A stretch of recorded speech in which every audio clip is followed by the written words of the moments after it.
Thank you, John. Ko te mea tuatahi, ko tēnei te mihi ki te rangatira Sean Wainui, ko hinga te tōtara I roti tu wao nui a tānei, no reira moi mai rā I te rangatira. So I just wanted to begin today by acknowledging the passing of Sean Wainui earlier this week here in Aotearoa, New Zealand. A much loved Māori All Black, a much loved Chiefs player, former Crusader, and current Bay of Plenty Steamers player who passed earlier this week. So I just wanted to acknowledge him and honour him. So that's why he's in my background picture there. And welcome to the panelists. We've got Marcus from Ireland and we've got Al from Australia. Is Greg from Aotearoa here as well?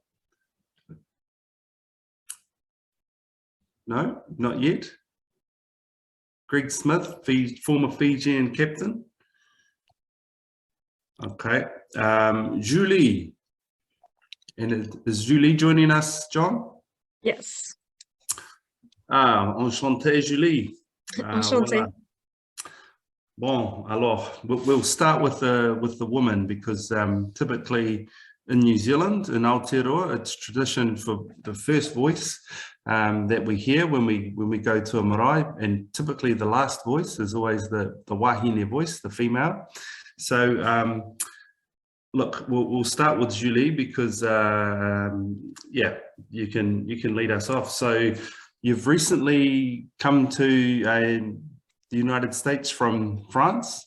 I think Saint-Cyr, and a few years as well at Castres Olympique. Yes, exactly. So I began playing rugby in 2013, 2014. So I was in France at that time. I played for a really small club first in Southwest, which like the rugby culture was very important, and that's why I mainly joined rugby. And then I moved on to my other club, Castres Olympique, closer to Toulouse. And then in 2018, I came to the United States to pursue my MBA graduate education and play for Farah Douglas at the Mount, so in NCAA Division I rugby. And then graduated in 2020, came back home in France because of COVID too, and I made my way back to the United States, and I wanted to coach. So now I am coaching the Mount women's rugby team. I wanted to give back from what the program gave me. Merci beaucoup, Julie. Thanks for that. And I think now I'll pass the hospital pass to my... Oh, crikey, we've got two front rows here to choose from, I believe.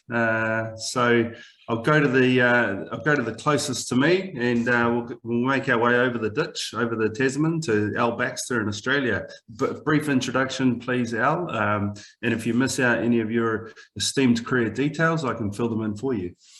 Oh, well, thank you, Jeremy, and thank you, everyone. It's an absolute pleasure to be on the call here on the virtual forum.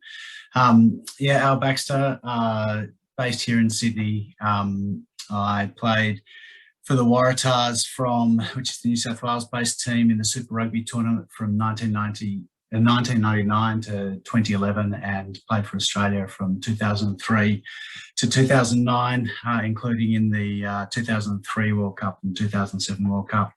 What else? Since finishing rugby, which I retired in 2011, I joined the board at the Waratahs for a number of years and then became vice president, now currently the president of New South Wales Waratahs.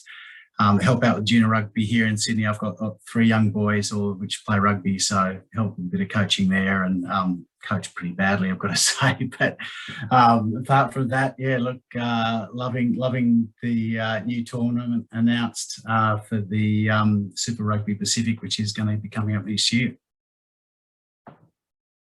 Thanks for that, Al. I think typical of front rows, we'll shuffle along to the other side of the scrum, shall we, Marcus? Yeah, thanks, Jeremy. Good to see everyone. Good to see you, Al.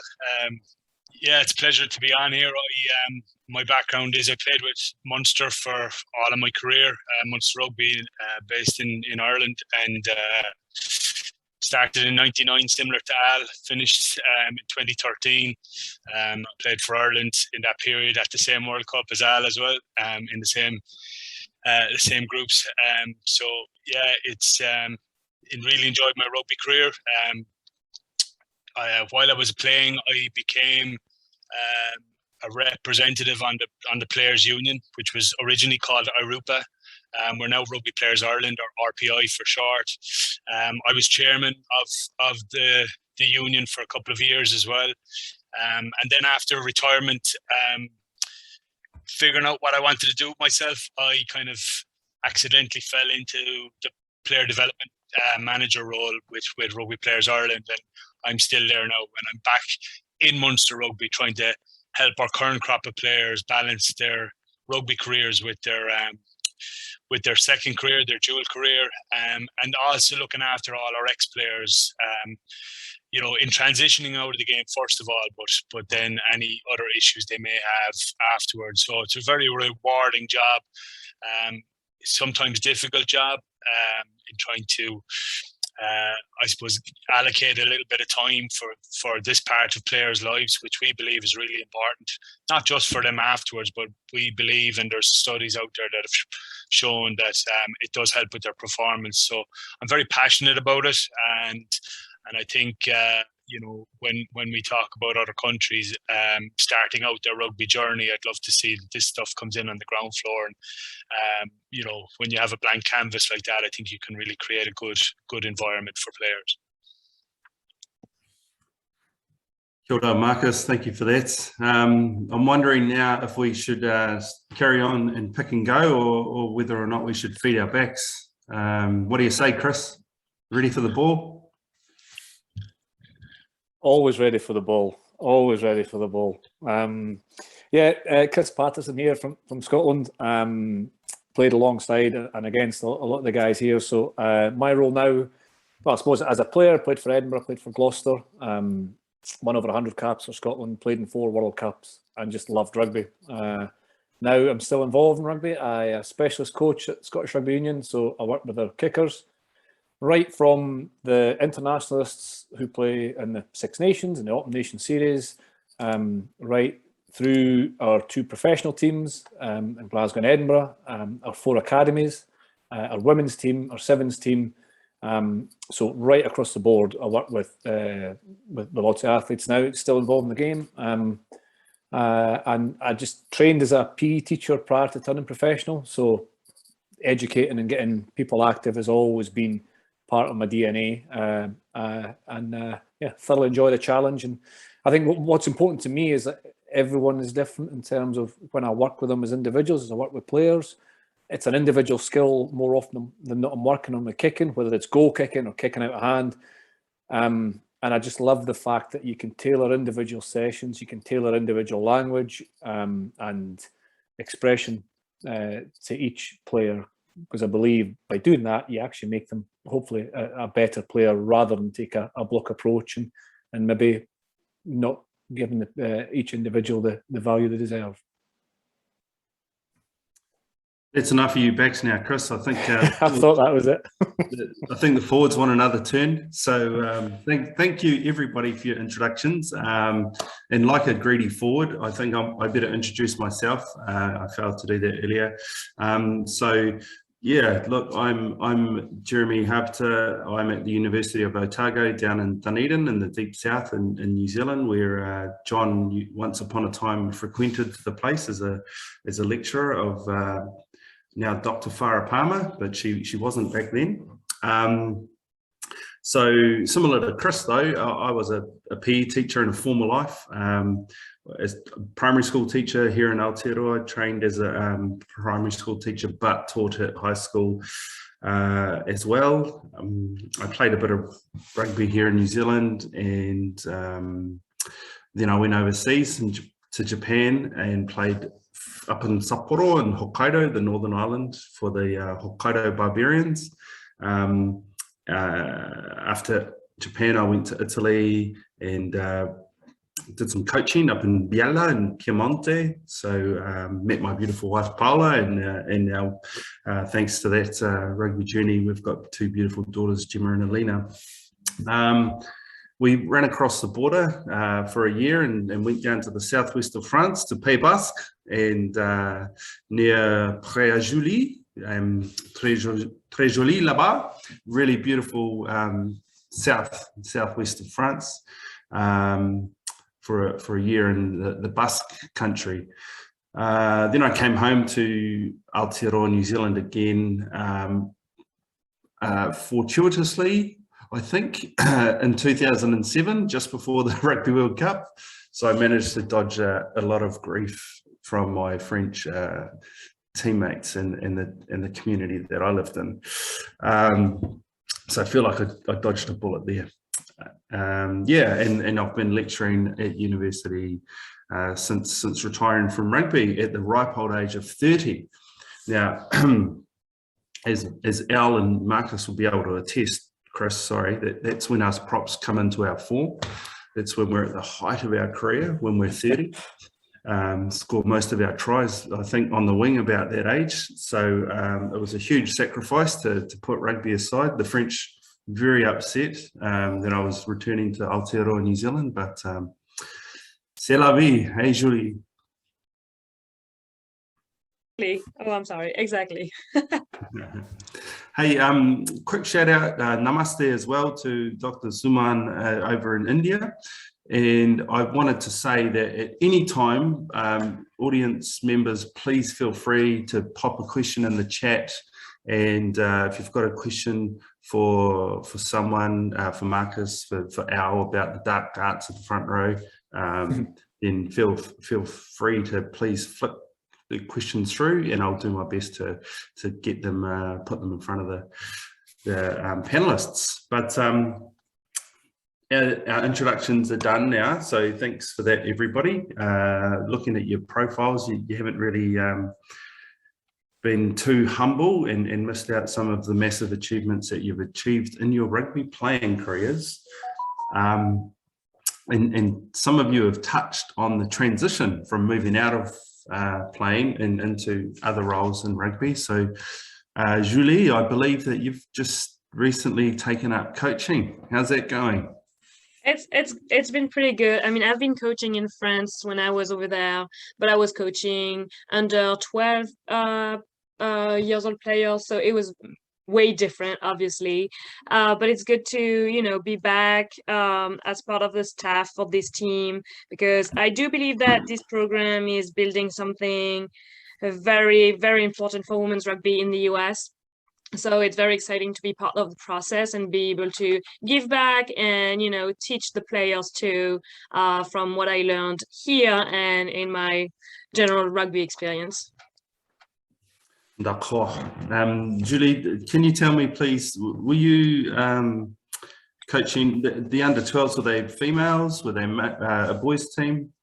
So in France, under U14, everyone is together. So I only had 2 women's players with the boys. Usually they start later. They usually start around like 15. It starts later, but so everyone plays together until 14 years old in France.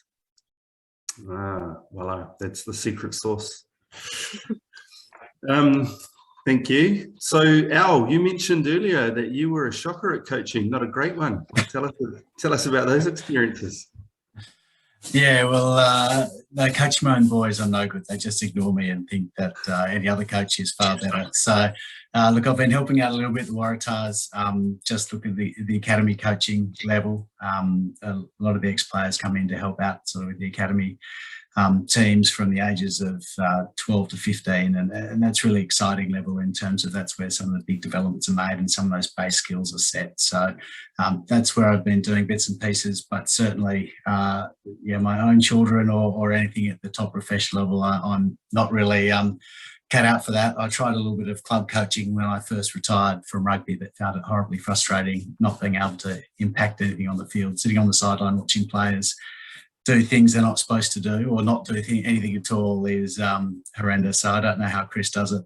in terms of being able to watch players out there. But no, I was lucky enough to do an architecture degree as I started rugby. It was as just before I started rugby, and so I went into architecture as soon as I finished, and joined a company called Populous, which is what you see on the screen now.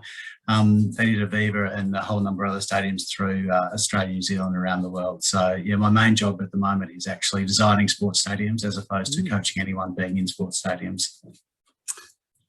Like all good front rows, Al, you're making high-level contributions.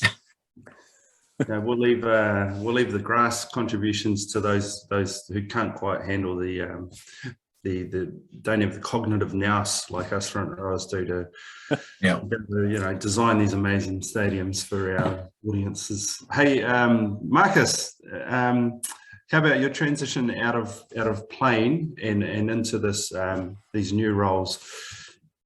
Yeah, I suppose the irony of my transition was that as the chairman, I was always pushing players and encouraging my teammates to go and meet their player development manager and plan for their future, and probably didn't do much of that for myself. I would have been a guy and that when I was in college, I got offered my first professional contract, and to be brutally honest with you, I probably would have, from that first interview or first time I met Declan Kidney and he offered me, I actually had come up from college. I stepped out of class to go and meet him.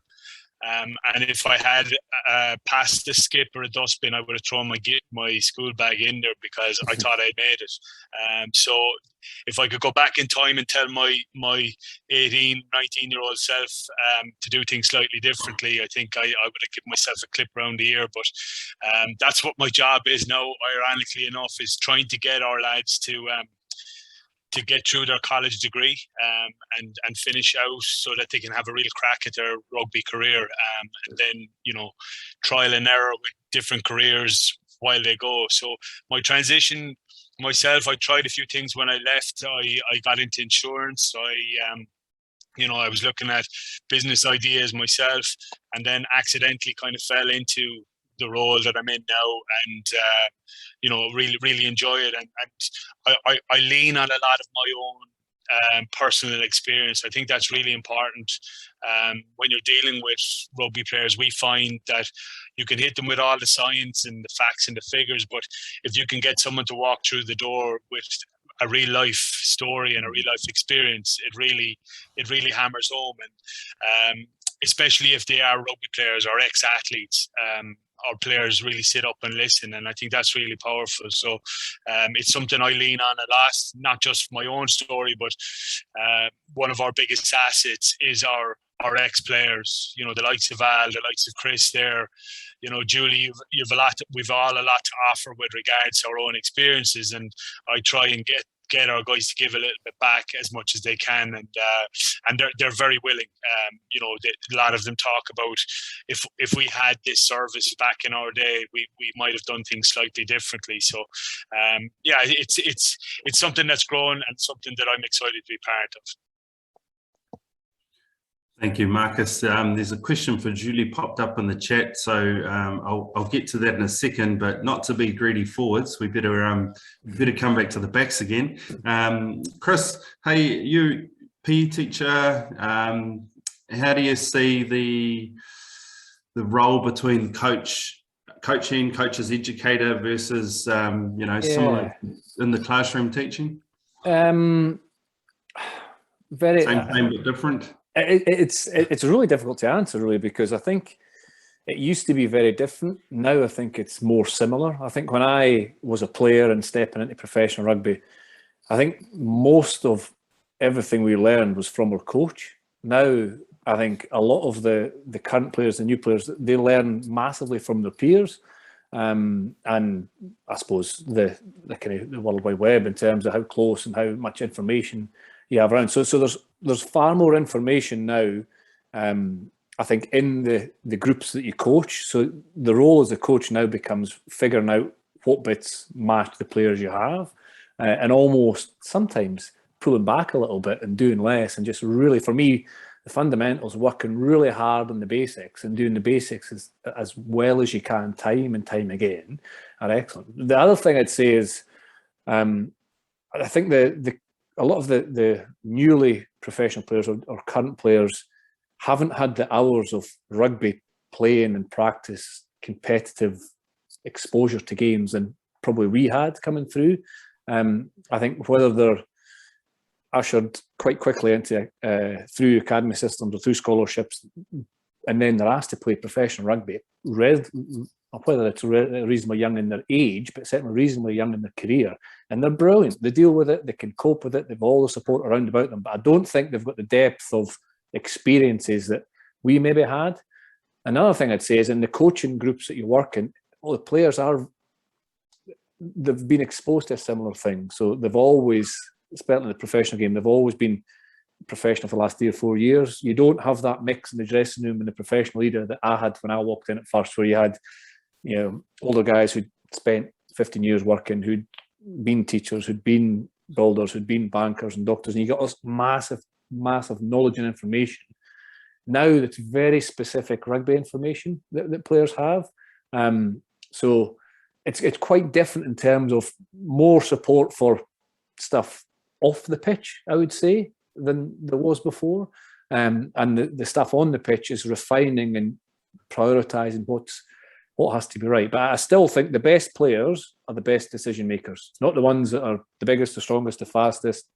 The players who make the right decisions at the right times, for me, are the best players in the world. So that decision-making element has to be a big part of what we do as coaches. Yeah, excellent point too, Chris. We'll come back to that. Sorry, Jeremy, if I could, can I come in there and just on what Chris said? Because I just think it's really interesting how he's talking, and I believe, because I'm still involved in coaching myself. So from the rugby side of things, I'm very much involved. But coupled with that, the guys that are, you talk about decision makers, Chris, I think it's really interesting. The guys that come to me and organize the other side of their life really, really well, you will find are the really good decision makers on the rugby pitch as well. Yep. So the guys that have prepared, the guys that are planning, the guys that are looking to the future and working on things, more often than not are the guys that are performing well on the pitch and are in control a little bit more. And I think that's really interesting because, I think we're all looking for that final piece of improving high performance. We've all, Al, we can testify to this, when the nutritionist came first in the early 90s, some of us didn't like it. But, it was all looking for that edge and looking to improve things. The sports psychologists around now a couple of years, but this player development, this off-field development, I think is the next level with regards to performance gains. And you could definitely see it in individuals that take care in that space, Yeah, I agree. Yeah, good point, Marcus. You've actually reminded me that actually I'm probably the only front rower who still looks like he played in the front row, actually. You're embarrassing to front rowers now. Look at you. That's a badge of honour. It's a badge of honour, Jeremy. Yeah, it is. I think nutritionists weren't a thing when I retired, so You were one of the lucky ones.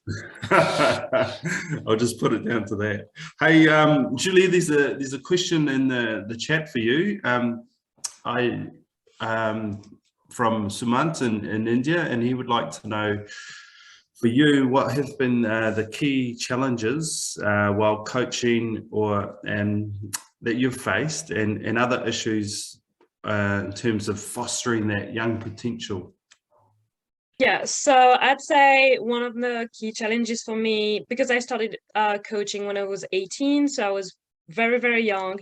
But the thing that I always focused on was improving skills, because at that age, some players are taller or bigger or faster or stronger than others, it's just part of growing up.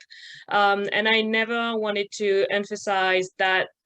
I never wanted to have this big strong boy running around the field and not improving his skills of footsteps, speed, or just ball handling. So that was my main focus. And I wanted this as like a player development, and I also wanted them to have fun.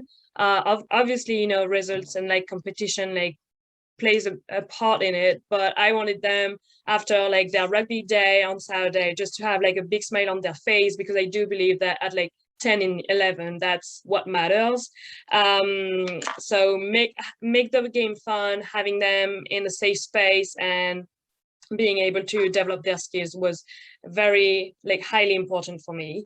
And I guess like other issues on that is that when I started coaching, so I was young and I'm a woman, and I was usually the first female coach that they had.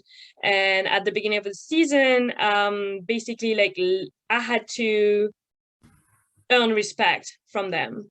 And that was something that I struggled with at the beginning, because I knew what I was talking about, but just because I came and I was a woman and I was young, so not the usual type of coach that they used to have, it was quite of a struggle at the beginning. And I mean, as a little story, as soon as I showed up to practice with one of my selection shorts on, they were like, "Oh, you played for Big South?" And I was like, "Yes, I did." And from that point, they listened to everything that I said. And that really made me, you know, realize that I guess female coaching is, especially for the young boys, it is something that we need to develop, and they need to understand that whether you're a woman or a man in the sport, you can definitely know what you're talking about. And it is still something that I not struggle with, but it's something that sometimes I can feel the difference, because now in the conference I'm coaching, I'm either the youngest or one of the youngest coaches in the conference. So when I do introduce myself to like other coaches, usually they take me for like another player. So it is something that, you know, you have to basically introduce yourself like, hey, yes, no, I'm a coach. So it's one of the issues that I'm facing right now. Yeah, see, Julie, thanks for that. Yeah, I can't say myself during my coaching career I was ever mistaken for being a player. So yeah, some tough challenges for you there, being so young, I guess, and also, as you mentioned, being a female, predominantly coaching boys in those young teams, other than apart from a few girls. Did you notice any difference between acceptance between in terms of respect from the female players versus the males?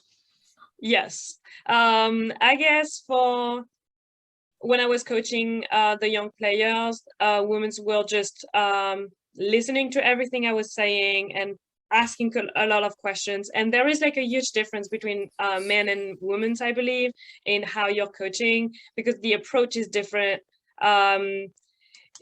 Usually, I mean, at least with my teams, I had to be very direct with like the men's being like, no, we're doing this and this, and that's pretty much it. While the women's, I always had questions on like, yes, but why are we doing this? Or like, what's the outcome? Or like, what am I gonna work on?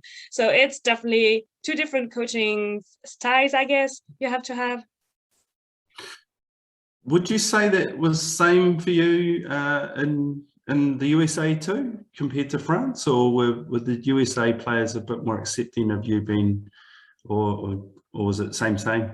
I'd say it's different, but it also, I guess, comes from history, just because I've been playing for this team, and so the juniors and seniors are my former teammates on the team.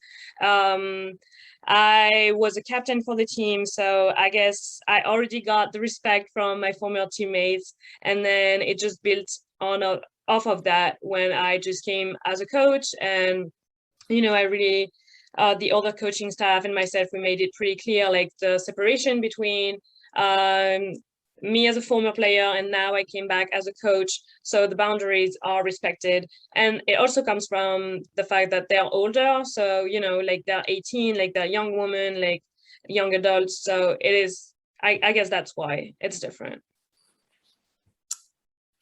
Thank you. Yeah, similarly, when I was coaching in Italy, in between I got injured when I was over in Japan. So then I took up a coaching contract in Italy, and then after that went back to playing in France. But what I noticed in that year off from playing in coaching was that, when I was working with the female teams in particular, they were just like sponges. And they just wanted to know every ounce of knowledge that you had. They wanted to know it. And the men, not so much. They felt like they probably had a good, I suppose, foundation or knowledge base of tools in their kit, and that I suppose your role really was just to sharpen the tools that they already had and maybe introduce a new tool or two. But they were a bit, I suppose, less curious to learn new knowledge, whereas definitely the females were just hungry and had a huge appetite for knowledge. And interesting comparisons.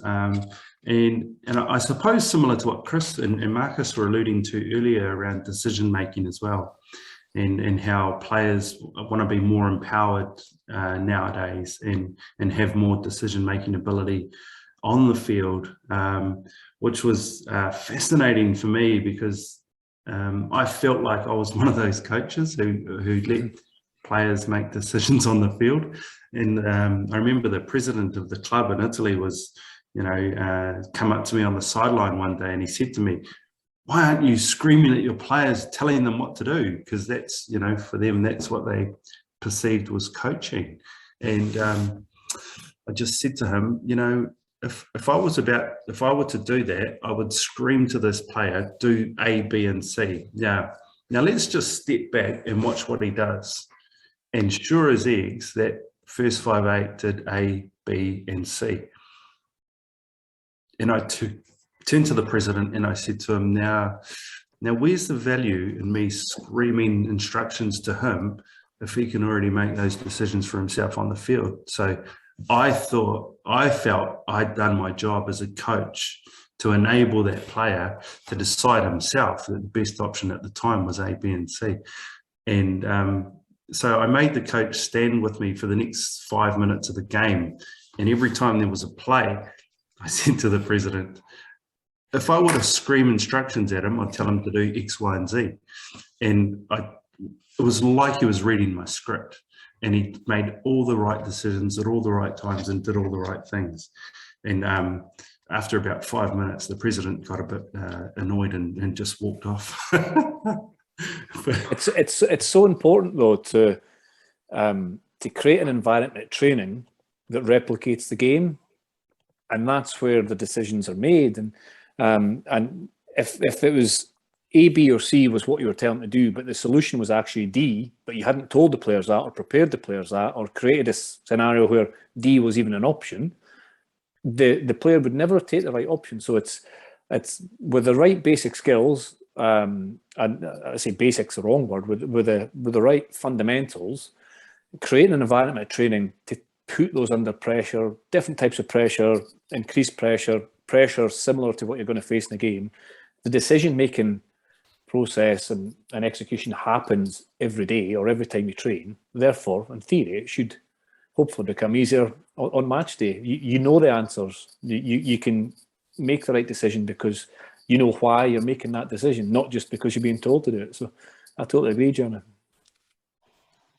Thanks, Chris. I'm not sure if I should ask that question, John, but John's sent me a question for you, Al, in the private chat. He's direct messaged me, so you wouldn't have seen it, but he just wanted to get your opinion on drop goals. Yeah, well, unfortunately, I lost 2003 World Cup final to a drop goal, so I'd say ban them completely from the game. But no, it's one of those things where I think it is a hugely useful tactical tool. You saw the English side in the early noughties that they had a philosophy of scoring 10 to 12 points before the other team, and that was done from a point of view of whether it was drop goals, whether it was done from penalties. However it was done, it put the opposition on a back foot. And if you've got a player who can do that, like Johnny Wilkinson, then it's hugely powerful. But I think, it's sometimes can become cynical, but I think generally it's not a bad thing. I've just been in bad situations having lost serious games to drop goals. One of your former teammates wasn't bad as well, Matt Dunning. And, talking about the front row, That's it right. wasn't just the number 10s that dropped the goals. So, I was actually in that game, so we had to score. Yeah, we had to score 4 tries against the Chiefs actually to make it through to the semi-finals, and we had 3 tries. We needed 1 more try. We had the penalty advantage to us, and Matt Dunning, 35 metres out, thought, "Oh, look, we just handed the advantage over." So just had a sneaky shot at goal and kicked it so beautifully, and it went over. And we're sitting there just going, "Oh, what have you done, Matt?" So anyway, so we didn't get the 4 tries. We didn't go through the semi-finals, but Matt Dunning had a beautiful 35-metre drop goal to his name. To be fair, Chris, you do get the odd outlier who's not quite, doesn't quite the same amount as intellectual IQ as most of us front runners. But it's very unfair to be picking on those outliers like Matt Dunning. Yeah, for sure. Hey, look, I just wondered if, especially the Europeans, Marcus, Chris, if you had any observations from, the influence that, because we're just talking about drop goals, and I think it's very much a Northern Hemisphere thing versus a Southern Hemisphere thing, but South Africa are proving me wrong at the moment. But any differences that you've noticed from Australian, Kiwi coaches, and even, I suppose, South African coaches up there in the Northern Hemisphere? Marcus, I suppose Joe Schmidt, good example there in Ireland. Yeah, Jeremy, I suppose I've had a couple of coaches, in my Munster days alone. Declan Kidney is very much an Irish coach.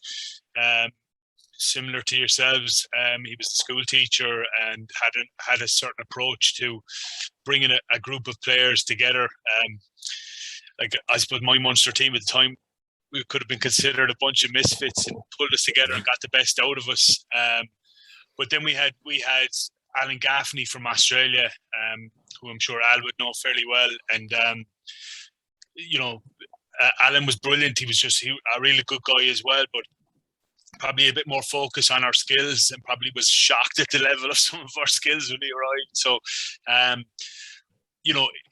some guys that were there in Munster then might have clashed with Alan because of his approach. So every time there was a new coach coming in, they had a different look on things. My last year with Munster, we had Rob Penny here, who had another very different approach, and I was probably surplus to requirements in those plans. But I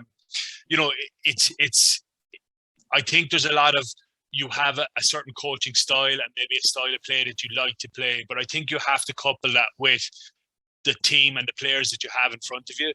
I think if you're trying to change something that's really fundamental about a group of players or a team, or that they're maybe more forward orientated and have won most of their games as forward packs do, which Munster would have been very like in my time, to come in and try and play a wide, expansive game within the first season of your tenure is a very tough ask. And I think that's something Rob Penny tried to do in Munster. And it was a very difficult thing. He felt that there was a lot of resistance. So in one hand, the man probably needed more time to develop his ideas. But I suppose when you're playing at that level, you don't get that much time. They want results yesterday, and that's difficult. So I think sometimes, and I feel this from a Northern Hemisphere point of view, we do seem to hire a lot of foreign coaches coming in. I think that matching of coach to your culture, what are they bringing to it? There has to be a little bit of homework done on that, and what works in the Crusaders may not work in Munster Rugby. And I think any CEOs or who are thinking down that road have to do a little bit of homework around it and make sure that everyone buys into the picture. Yeah, Marcus, sorry, Jeremy, to jump in there. Good point. Yeah. At the Waratahs, we've had Rob Penny come to the Waratahs. Unfortunately, didn't have much success there either. And a lot of that was, once again, not reading the strengths of the squad. Going back to someone like Michael Checker, who had great success at Leinster, but then also had great success with the Waratahs winning a Super Rugby title. He was very good about just picking what was the competitive strength of the team and building on that strength, as opposed to trying to impose something which was foreign to the team. So I think for any coach, it's their ability to read the strengths of the squad and actually enhance those strengths of the squads and fill in weaknesses where there are, as opposed to imposing entirely foreign or unnatural style or philosophy for that team. For sure. Yeah, I think from a Scottish point of view and a Northern Hemisphere point of view, one of the at the moment we've got Gregor Townsend, who is a phenomenal coach. Now, he has a great playing background, but part of that background was he played in Australia, he played in South Africa, he played a long time in France, he played in England. So and Gregor's hugely intelligent, highly intelligent, and being able to pick up all the best bits about our global game and mould them into what suits your team, just as everyone's saying, is really important. So I think we're so fortunate to have that, and I think he would be a success anywhere. Dave Rennie, current Australian coach, was coaching up with us in Glasgow 2 or 3 seasons ago, or a couple of years ago, and was brilliant with his just raw focus on attack and just all-out attack, ruthless in terms of, you know, just going after defences time and time and time again. It was great. And just on your point, Marcus and Al, Vern Cotter, Kiwi coach who coached Scotland, was really successful because the first thing he did was learn what it was to be Scottish before he tried to impart his I mean, he'd coached in France for a long time, obviously New Zealand as well, but he grew up watching Scotland and maybe a more successful era in terms of Gavin Hastings and Andy Irvins, and, you know, way back to the Ian McLaughlin's, and what Scotland represented, or what we feel we represent in terms of a brave, hard, fast nation. He grew up being inspired by, so he already had this link. And the first thing that he did when he came to Scotland was phone Roy Laidlaw, Ian McGeechan, players who he watched play, to find out what it was that they wanted his Scotland team to represent. So it was really clever knowing that environment, understanding that environment, but also using all the more modern thinking and modern techniques of being able to experience lots of different things in different parts of the world. That's so true. And Chris, you know what? I think that applies to players as well. Yeah. I think with the age of players moving so freely now around the world, I think you have to buy into where you go to. Yeah. I think you have to live there. You have to understand the culture, understand the people, how you know, get out there and meet the supporters, you know what the industry is in the town that you're living in, you know, understand the guys that come and watch the game, what are they doing from 9 to 5 during the week to pay for their ticket for the match. And I think when you do that, they will see that and they'll respect that, and they'll, you know, when times are tough, they'll be in behind you as well. And look, I genuinely think that's one of the big things I've seen in players here who've in Munster particularly, who've bought into the locality.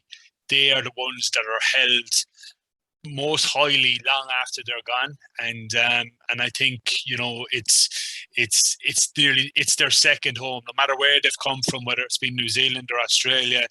I'm sure Al knows John Langford, but John Langford is still part of the family here, like, so it's incredible, and that's over 20 years ago when he started here. So you know, I think definitely what you're saying about coaches definitely applies to players as well.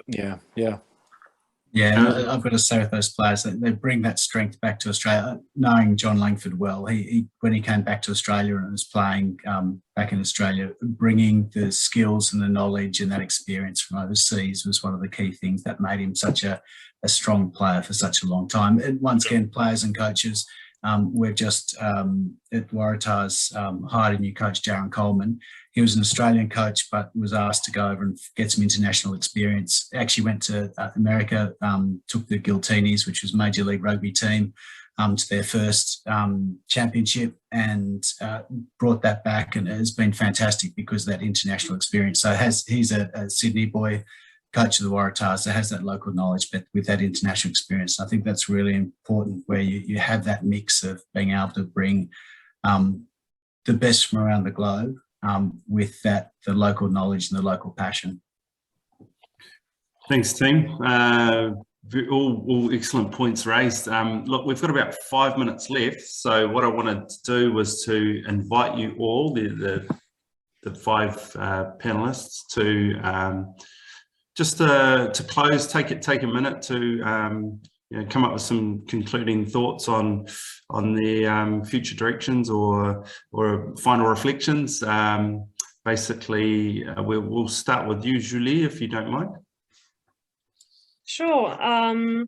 Well, I believe that, I mean, with everything we've said and my personal experience in playing and coaching, that, skills are like fundamental skills are definitely like getting like more and more important, especially for this decision-making game. And I believe that teaching either young players or players coming like later in the game, that once they have those skills, then we can definitely move on to making the game, I guess, more entertaining and fun to play too, by letting them being able to read space and read whatever is happening in front of them to make the right decision. And you can, thank you, Julie, you can pass it along the back line there to Chris before you get up. Oh, are we still there? Sorry, I'm broken up. You're there, Chris. I'm back. Sorry, Jeremy. Yeah. Field position, buddy. Field position. Come on. Are you just giving those forwards more time to think? Listen, I think the sport is. I think the sport is brilliant. I think rugby is held in such high esteem in so many different ways, in terms of how competitive it is, how warm and welcoming it is, and how progressive it is. Really, I mean, sometimes we can get frustrated at law changes too often, but I genuinely believe it's the sport being progressive, and I think that has to continue. I think the longer something becomes professional, and I assume the more finances that become available, different pressures then can come on the sport and as individuals. But I think being progressive, being inclusive, and as diverse as possible is how I would love rugby to continue to be. But it can't lose its identity. The little bits that make rugby rugby, the fact that we shake hands, the fact that we can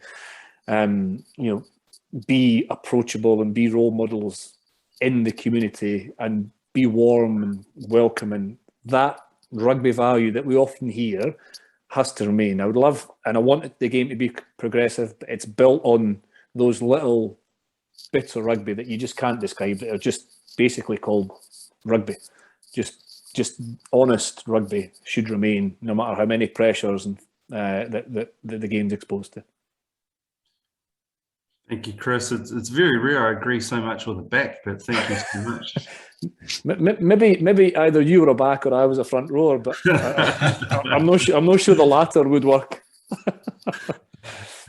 Back to Al Baxter.